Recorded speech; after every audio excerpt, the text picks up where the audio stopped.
Hello दोस्तों, सभी का स्वागत है। दोस्तों मैं सोलंकी आप सभी का स्वागत करता हूं। सभी लोग जुड़ जाएंगे फटाफट से मेरे साथ दोस्तों आज के सेशन के अंदर। और दोस्तों आज जो हम बात करने वाले हैं आप लोगों के लिए बहुत ही दोस्तों इंपोर्टेंट सेशन रहेगा। और उससे पहले आप लोगों के लिए दोस्तों देखो पता है कि मैंने सीटेट में आप लोगों को क्लास 5th की एनसीईआरटी खत्म करा दी है और हम लोग 4th की एनसीईआरटी को भी कवर कर रहे हैं। एक चीज याद रखिएगा हमेशा कि जैसे आपको बताया कि मैंने एनसीईआरटी दोस्तों ऐसा है कि जो चेंजेस हो रही हैं बदल रही हैं, लेकिन ध्यान रखना उसमें ऐसा नहीं कि पूरा बदल जाता है पैटर्न आपका, कुछ चैप्टर्स में ऐड होते हैं। ठीक है, जो पैटर्न है आपका एग्जाम का वो रहेगा, लेकिन कुछ चैप्टर ऐड होते हैं, उसमें से एक दो चैप्टर हट जाता है। जितनी बार भी एनसीईआरटी का जो चेंजेस होता है, परिवर्तन होता है, उसमें यही चीज देखी जाती है। तो कोई भी ऐसा ना सोचे कि यार जो है पता नहीं क्या होगा क्या नहीं होगा, कि हम कौन सी एनसीईआरटी पढ़ रहे हैं। तो आप जो पढ़ रहे हो बिल्कुल सही पढ़ रहे हो, कोई ये तो आपके काम आएगी आएगी। कोई चैप्टर इसमें से एक दो हटेगा, एक दो नया ऐड होगा, उसको मैं आपको बाद में करा दूंगा। तो यहाँ पर थोड़ा आप देख सकते हो कि भाई आपको बताया कि दोस्तों कि कल है मदर्स डे, तो भाई सभी को एडवांस में बहुत बहुत शुभकामनाएं मदर्स डे की।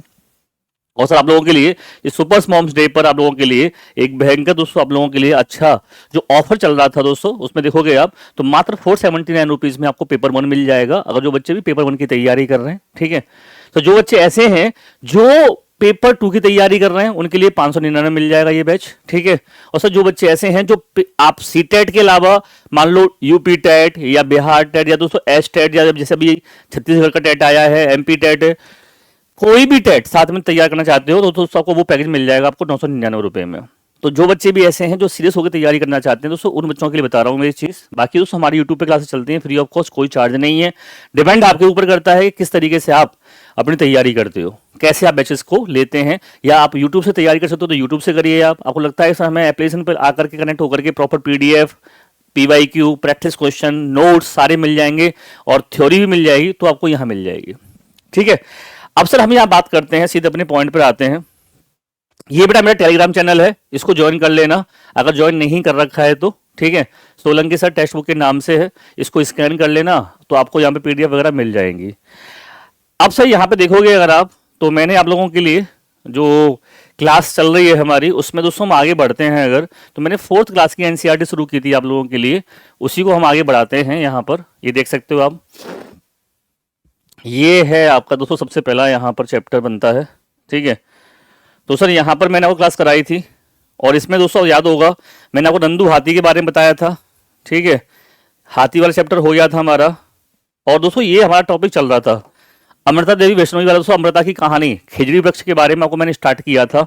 तो यहाँ पर दोस्तों जो चीजें हम लोग पढ़ रहे हैं उसको देख लेते हैं एक बार। ठीक है, ये हम लोगों ने कर लिया था। ठीक है, यहाँ दोस्तों मैंने बताया भी था आप लोगों को कि इसमें क्या होता है, ये पेड़ मुख्य रूप से रेगिस्तानी इलाके में पाया जाता है।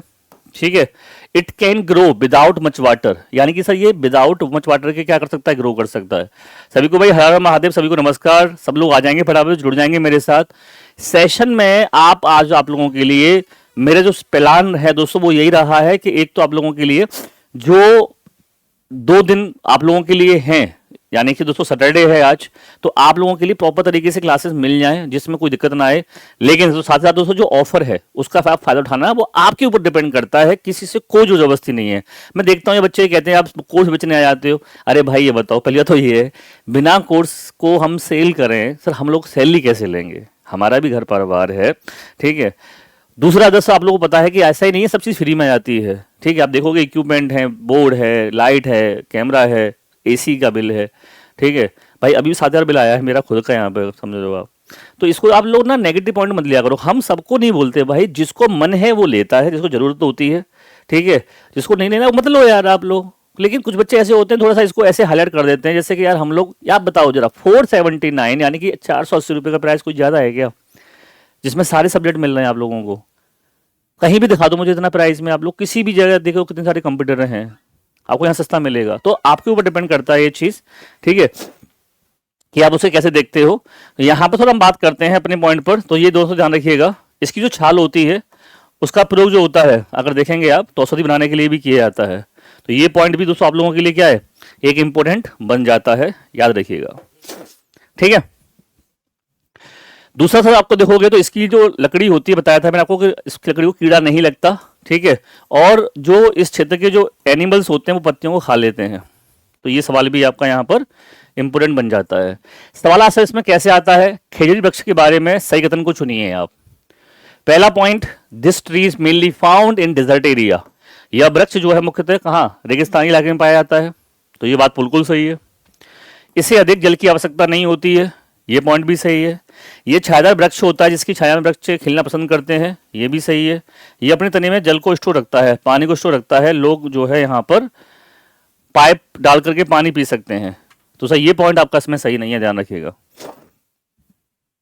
ठीक है, तो यहाँ पर बेटा पहला ऑप्शन सही है, दूसरा सही है, तीसरा, सारे ऑप्शन सही हैं, बस पहला ही ऑप्शन यहाँ पर आपका सही नहीं है। तो यानी कि ऑप्शन जो ए है आपका क्या बन जाएगा, राइट आंसर। बताइए समझ में आया कि नहीं आया, बताओ भाई। कोई दिक्कत यहाँ तक, कोई भी डाउट हो, कंफ्यूजन पूछ लो मेरे से यार। ठीक है, हम आगे तब बढ़ेंगे जो आपको प्रॉपर तरीके से वो समझा देंगे, बता देंगे।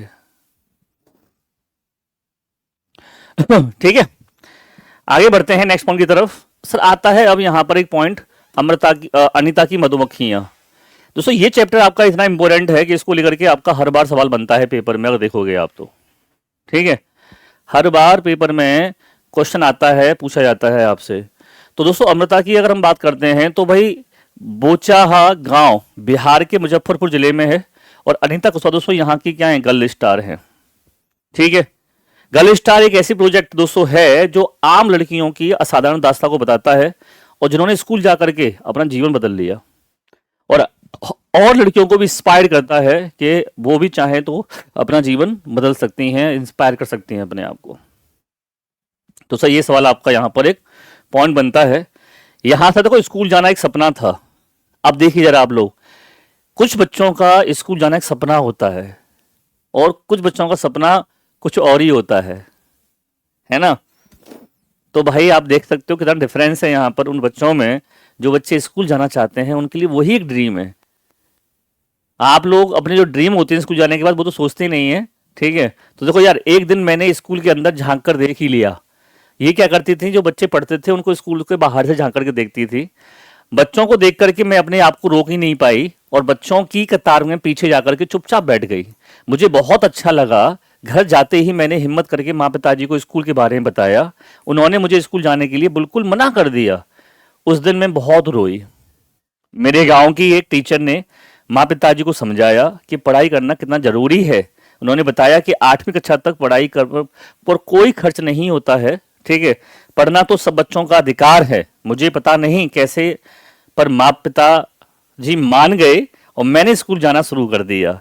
स्कूल में बहुत ज्यादा नंबर तो नहीं लाती थी, पर टीचर से सवाल पूछती रहती थी। तो सर इस तरीके से इन्होंने अपने बारे में, जो अनिता कुशवाहा थी, जो बिहार से बिलोंग करती हैं, इन्होंने अपने बारे में ऐसे तरीके से कई सारे पॉइंट यहां पर बताए।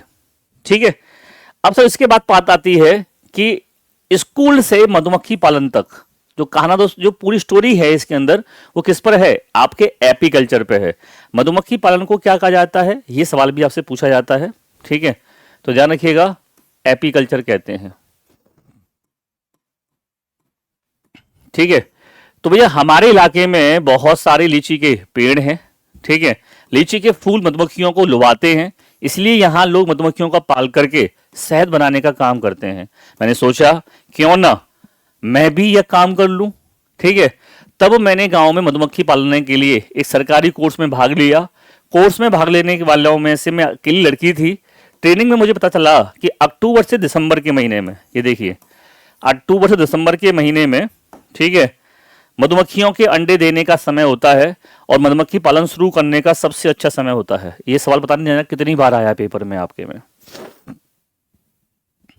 समझ रहे हैं आप?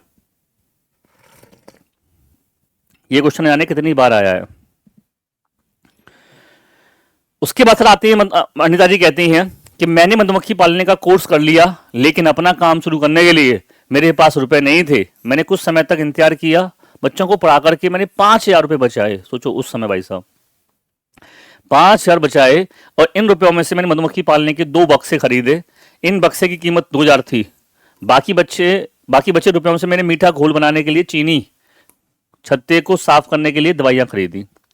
तो सर इस तरीके से इन्होंने 5,000 रुपए का सामान खरीद लिया और इन्होंने अपना मधुमक्खी पालन क्या कर दिया, शुरू कर दिया। अब ये कहती हैं कि एक छत्ते में एक रानी मक्खी होती है जो अंडे देती है। बार बार आप देखोगे तो आपको ऐसे सवाल आपके पेपर में, आपके स्टेटमेंट के रूप में या आपसे आपके कथन कारक के रूप में या फिर आपसे ऑप्शन के रूप में पूछा जाता है क्वेश्चन। तो इन्होंने छत्ते में कुछ नर मक्खियां भी होती हैं बताया, छत्ते में बहुत सारी काम करने वाली मक्खियां भी होती हैं, ये दिन भर काम करती हैं और शहद के लिए फूलों का रस ढूंढती हैं। जब किसी मक्खी को रस मिल जाता है तो वह एक तरह का क्या है, नाच करती है, और दूसरी मक्खियों को पता चल जाता है कि भाई रस मिल गया, डांस करके बताती है। ठीक है, तो ये सवाल भी आपका यहां पर क्या बनता है, इंपॉर्टेंट बन जाता है कि यहां पर इसको क्या करना होता है, डांस करके ये बताती है।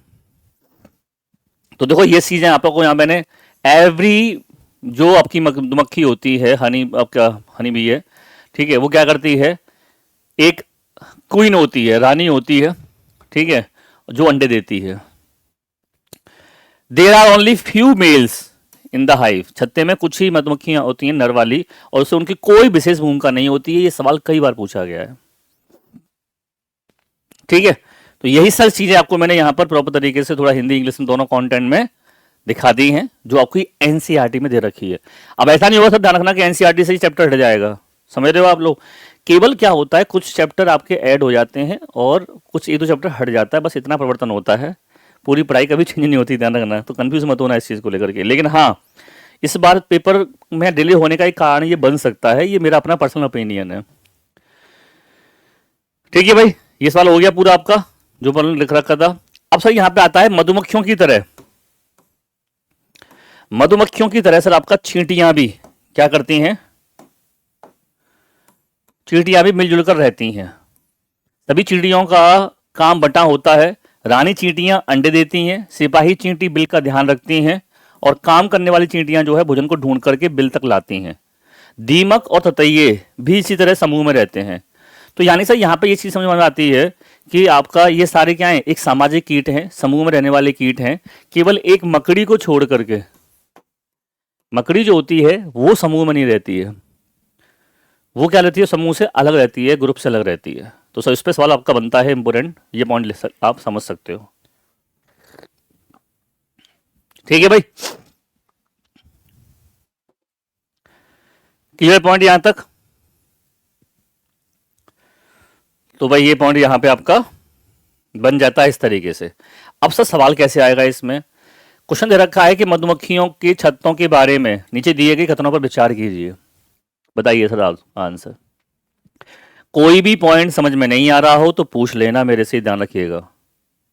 हर सवाल हर क्वेश्चन आपको ऐसा समझा दे रहा हूं मैं कि आपको वैसे पूछने जरूरत नहीं पड़ेगी, क्योंकि सर एनसीईआरटी की जो स्टोरीज हैं उनको पढ़ो एक बार। मैंने आपको टेलीग्राम में सारी एनसीईआरटी की किताब डाल भी रखी हैं। अगर आप मेरे टेलीग्राम में जाके देखोगे तो आपको मेरी हर एनसीईआरटी किताब डाल रखी है मैंने, उसमें पीडीएफ। वहां से आप इसको, जो स्टोरीज होती हैं इनको पढ़ा करो, मजा भी आता है पढ़ने में। और वो स्टोरी एक बार आपकी पढ़ ली ना तो दिमाग में बैठ जाएगी, फिर उससे मिलता जुलता वो सवाल देगा तो आपको पता होगा ये तो हमने पढ़ा है यार, तो आप उसका आसानी से आंसर दे सकते हो। बहुत से बच्चों को दिक्कत ये होती है कि सर हम जो है पेपर कर पा रहे हैं, ठीक है, लेकिन सर अच्छे नंबर नहीं आ पाते, 20-22 नंबर आ रहे हैं।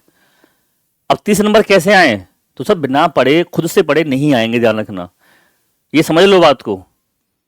अगर आप खुद से नहीं पढ़ोगे तो 30 नंबर कभी नहीं आने वाले। 30 नंबर उस बच्चे के आते हैं जो बच्चा टीचर के साथ साथ पढ़ाने के साथ में खुद से भी पढ़ता है। ठीक है,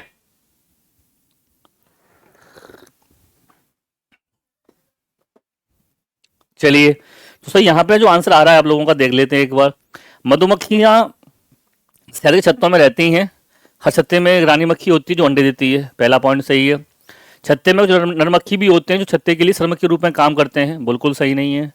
छत्ते में अधिकांश मादा मक्खियां श्रमिक मक्खियों की होती हैं जो दिन भर छत्ते में बनाने में और बच्चों का पालने में ध्यान रखती हैं, ये भी लगभग गड़बड़ लग रहा है। श्रमिक मक्खी शहद के लिए रस की खोज करने के लिए लीची के फूलों की ओर चक्कर लगाती हैं, ये सही है। तो भाई ए सही है और आपका डी सही है, तो ए और डी कहाँ है आपका, ये रहा ऑप्शन जो बी है हमारा, यहां पर क्या बन जाएगा, राइट आंसर। लगा लो option B is the right answer. ठीक है भाई, ये रहा बी ऑप्शन। अब सर नेक्स्ट वाला आता है आपका, यहां पर एक और क्वेश्चन आता है, नीचे दिए गए विकल्पों की मधुमक्खियों की सर्वाधिक उपयुक्त विशेषताएं पहचानिए। केवल रानी मक्खी ही अंडे देती है। नर मक्खी की कार्यकर्ता के रूप में कोई विशेष भूमिका नहीं है। सभी मादा मक्खी अंडे देती हैं। कार्यकर्ता मक्खी भोजन को खोजती हैं और उसे छत्ते में लेकर के आती हैं।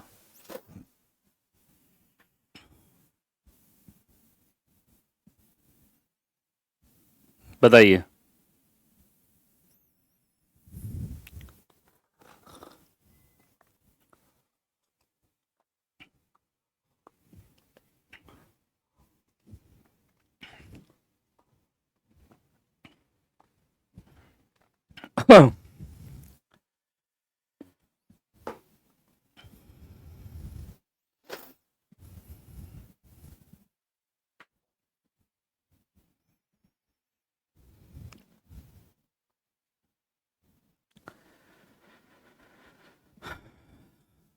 तो दोस्तों यहां पर अगर पॉइंट बनता है, सवाल आता है आपका, तो देखो, केवल रानी मक्खी अंडे देती है, सही बात है। नर मक्खी की कोई खास विशेष भूमिका नहीं होती है, ये भी सही बात है। सभी मादा मक्खी अंडे नहीं देती हैं। कार्यकर्ता मक्खी भोजन खोजती हैं और छत्ते में लेके आती हैं, ये भी सही है। तो ए बी डी ये रहा ऑप्शन। जो थर्ड ऑप्शन है क्या बन जाएगा?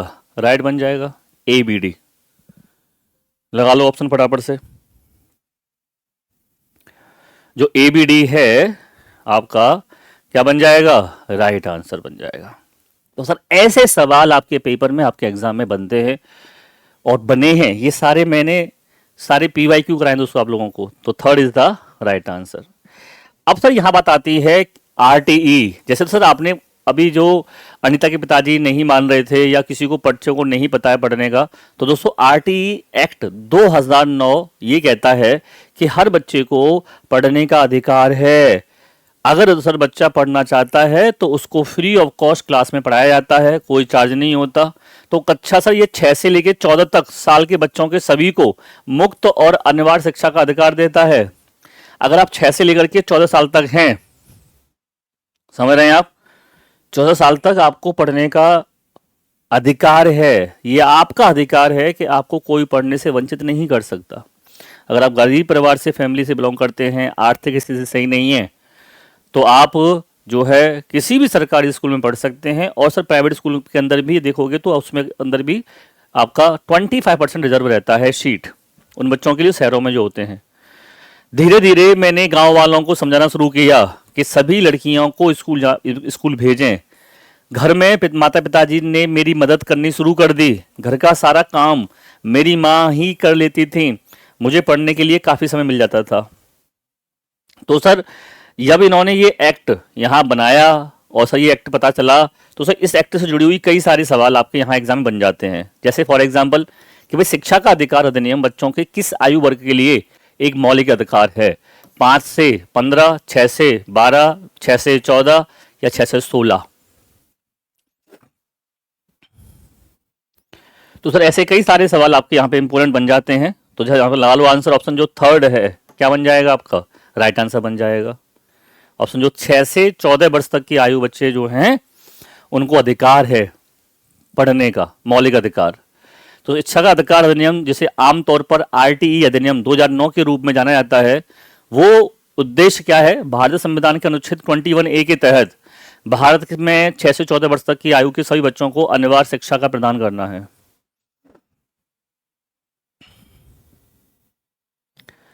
ठीक है। सभी के लिए शैक्षिक अवसरों को समान करने के लिए शिक्षकों द्वारा निजी ट्यूशन का निषेध होता है। अगर कोई सरकारी शिक्षक है, ठीक है, तो शिक्षकों द्वारा निजी ट्यूशन दिया है नहीं कर सकते आप।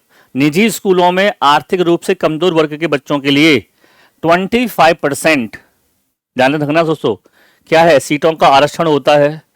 शिक्षक के लिए प्रति सप्ताह काम के घंटे की न्यूनतम संख्या के रूप में तैयारी के सहित 45 घंटे पढ़ाना होता है। चुनाव, जनसंख्या, जनगणना और आपदा के कर्तव्यों को छोड़ करके आप शिक्षकों को किसी और कार्य में लगा नहीं सकते। आप उनको चुनाव में, जनसंख्या जनगणना में और आपदा के अंदर इन 3 चीज़ों में ज़रूरत पड़ने पर लगा सकते हैं, बाकी और किसी में नहीं ला सकते। बच्चों के घर में से क्रमशः 1 किलोमीटर और 3 किलोमीटर की दूरी के भीतर आपका माध्यमिक और उच्च प्राथमिक स्कूल की व्यवस्था होनी चाहिए। ये कुछ ऐसे पॉइंट्स हैं जो आपके आरटी 2009 को रिप्रेजेंट करते हैं, बताते हैं। ठीक है, तो सर यहाँ पे अगर मान लो सवाल बनता है कि आरटी अधिनियम 2009 के अनुसार कक्षा 1 से 5 तक के विद्यालय में कुल अगर 62 छात्र हैं तो उसको कितने शिक्षक उपलब्ध कराए जाएंगे? 1 होगा, 2 होगा, 3 या फिर 4?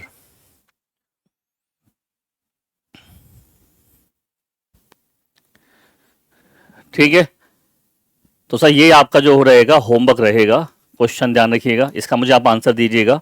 आज क्लास हमारी छोटी रहेगी। ठीक है, और सर जो ऐसा आपको मैंने बताया है कि जो बच्चे भी सर ऐसे हैं जो अभी तक टेलीग्राम ज्वाइन नहीं किए हैं, तो बेटा मैं उनसे यही कहूँगा कि वो टेलीग्राम ज्वाइन कर लेना। और सर देखो सबसे अच्छा दोस्तों ये है आप लोगों के लिए कि अगर आप पेपर 1 पेपर 2 दोनों लेते हैं तो मात्र आपको 749 में मिल जाएगा। ठीक है, और सर इसमें आपको कुछ नहीं करना है, आप जो है या तो सोलंकी कोड यूज़ कर सकते हैं डिस्काउंट के लिए, या आप मेरे इस मोबाइल नंबर पर संपर्क कर सकते हैं। मुझे आप व्हाट्सएप मैसेज डाल देना या कॉल कर लेना, मैं आपको लिंक भेज दूंगा डिस्काउंट वाला। 9311973566 ये आपका यहाँ पर लिंक है। तो दोस्तों सुपर मोम सक्सेस सेल आपकी चल रही है, आप इसका फ़ायदा उठा सकते हैं। या फिर जैसा आपको मैंने बताया कि अगर आप पूरा कंप्लीट सर सीटेट और स्टेट टेट दोनों चाहते हैं आप एस्टेट, तो उसको आपको 999 रुपये में मिल जाएगा। यहाँ भी आपको वही कोड यूज़ करना है सोलंकी, और मेरे मोबाइल नंबर मुझे मैसेज डाल देना आप। ठीक है, मोबाइल नंबर मेरा लिख लो आप लोग, ये मेरा पर्सनल नंबर है। कभी भी कोई और शिकायत भी हो, ये बैच नहीं लेना है, कुछ और दिक्कत हो आप लोगों को, तो भी आप मुझे मैसेज डाल सकते हैं। I am ready for you. ठीक है, तो दोस्तों मिलते हैं नेक्स्ट क्लास में फिर आपके लिए, तब तक के लिए bye bye, take care, thank you, Jai Hind, जय भारत।